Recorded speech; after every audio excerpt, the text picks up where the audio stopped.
further degrade trust in the office of the Attorney General. And for that, we salute you. Well, either you know or you don't know. I don't know. I don't know. I don't know.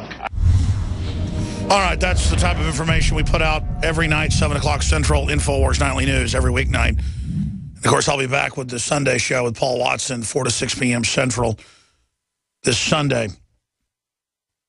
Now, Leanne's just reading the headlines there and then giving her own analysis. She did a great job, but it's not alleged that they shipped the guns into Mexico to blame the Second Amendment. CBS News got the actual memos, and there is definitely a stonewalling that's going on. And the good news is that 2 different federal courts have ruled that Holder has to release the documents concerning Fast and Furious. But Darren McBreen put a report out, it had to be 2 years ago when all this was really big news. We got to dig that report up and air it again, where it showed them talking about Fast and Furious, Gunwalker, a year before it even broke, saying, we have a gun tracking program, we're doing this to track guns. And later they said, we never knew about it, wasn't happening. When you have the Attorney General and Big Sis, the head of Homeland Security, on a stage saying it. So none of this is alleged, even though the mainstream media keeps saying it's alleged, it's alleged. It's not alleged. The sun came up this morning. So you can go into the CBS reports on that. And, of course, the reporter that ended up putting all that out got driven out of CBS News. So that's what's happening here, is a war on journalists. And I want to finish up with this, go to break, get some other news, and take your phone calls. But I spent a lot of time on this in the first hour. In fact, there's the headline they found at CBS News. Documents ATF used Fast and Furious to make the case for gun regulations. See? And that was the reason they were doing it. They told field agents, look, just let us do it. It's for a greater good. And you heard Holder earlier to Congress say, well, we can't prosecute big banks that have stolen hundreds of billions of dollars and engaged in all this crime and money laundered and drug deal, because that would discredit the whole system. And there is the institutional Machiavellian argument of, we're really good guys, but if we expose our government's running al-Qaeda and bare minimum allowed 9/11 to happen, that'll bring down the system. I saw a National Post article in Canada. It's one of Canada's national paper a few years ago. They were interviewing a professor about 9/11 being an inside job, and they said, well, even if it is, we don't want to go there because we want to run the government, and this will discredit the government. So it's like a ring of Mordor they're all fighting over, and they all want it.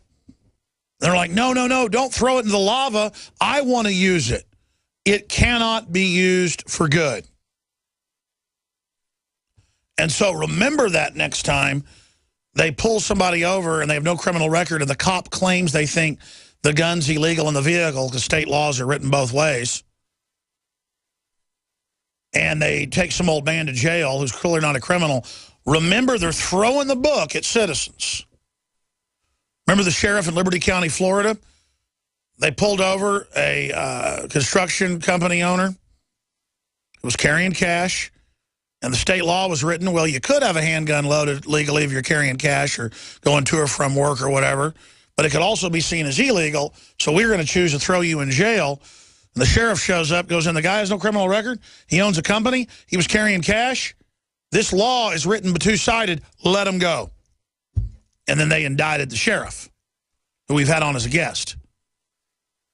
See, that's when you know the government's evil, folks, is that the state with a Republican leader came after that conservative sheriff because he said, I'm not going to fill our jails up with legal gun owners. And they're like, well, the way it's written, though, we could still maybe jail him. See, it just makes me want to throw up, physically want to throw up. But now the CIA has declassified that they indeed targeted and smeared through the LA Times and others Gary Webb because he was, quote, endangering the whole agency, exposing their narcotics trafficking operation. That story's up on Infowars.com. That integrates in with Kurt Nemo's article dealing with Glenn Greenwald, new NSA documents, and NBC News, how they target basically any journalist. I mean, you're a journalist that reports on an oil spill, CIA's coming with the FBI. You report on a corrupt school, FBI's coming. It's just default. You're a good person. You're fighting corruption. They're coming. I mean, it is unbelievable. It's just a system to protect evil. Are you happy doing your laundry with... And again, I'm your host, Alex Jones, if you just tuned in for the first time. You know, I've just got to get through these news headlines. Let me just read some of these. Some of them I've got to, a lot of them I haven't. London Telegraph. Argentina uses drones to root out wealthy tax evaders. From swimming pools to farms. Of course, you didn't hear that here a decade ago. Pentagon set to deliver millions more in military gear to 12 colleges, and high schools are even getting the MRAPs. USDA to approve more pesticide-laden GE crops that actually grow their own pesticides that kill bugs that eat it. Wow, pesticide included. That can't be bad for humans, though. Government loves me, right? World Health Organization advocates blood therapies in search of Ebola treatment. Therapy used in 1995 to treat 8 Ebola patients.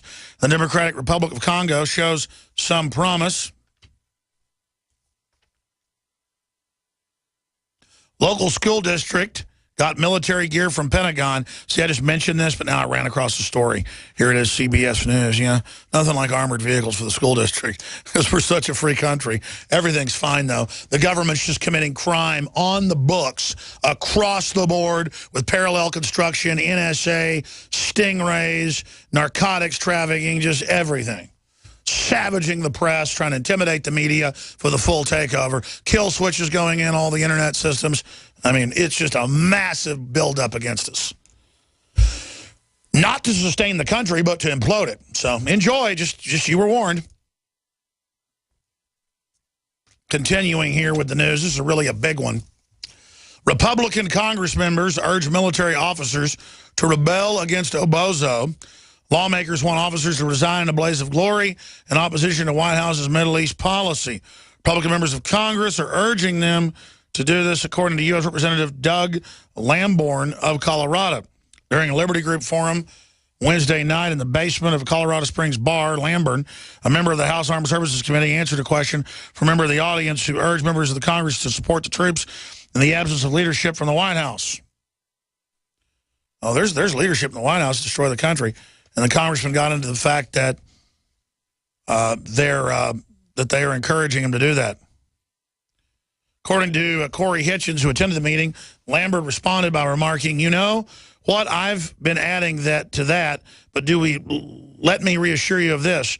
A lot of us are talking to the generals behind the scenes and saying, hey, if you disagree with the policy that the White House has given you, let's have a resignation." It's not just that I believe this article. I already have talked to generals, and I've talked to colonels, some of them on the air, who have been at these meetings where this is being said, where they're all saying, what do? We think it's a bad idea to give ISIS weapons. We agree with Rand Paul, Senator Paul, and they're told, well, go ahead and resign then. And then you can tell people why you resigned. You know, let's have a public resignation, the congressman said, and state your protest and go out in a blaze of glory, Lamborn added, and I haven't seen that very much. In fact, I haven't seen that at all in years. So he says they're talking about that right now. Pretty interesting article from last night, Infowars.com. Continuing another article here that dovetails with Leanne's excellent report earlier by Mikhail Thalen, the crimes of Eric Holder. Holder resigns after years of lawlessness. Fast and Furious. We break that down. Too big to jail. Mega banks. Attack on whistleblowers in the press. And his report details that. Very important.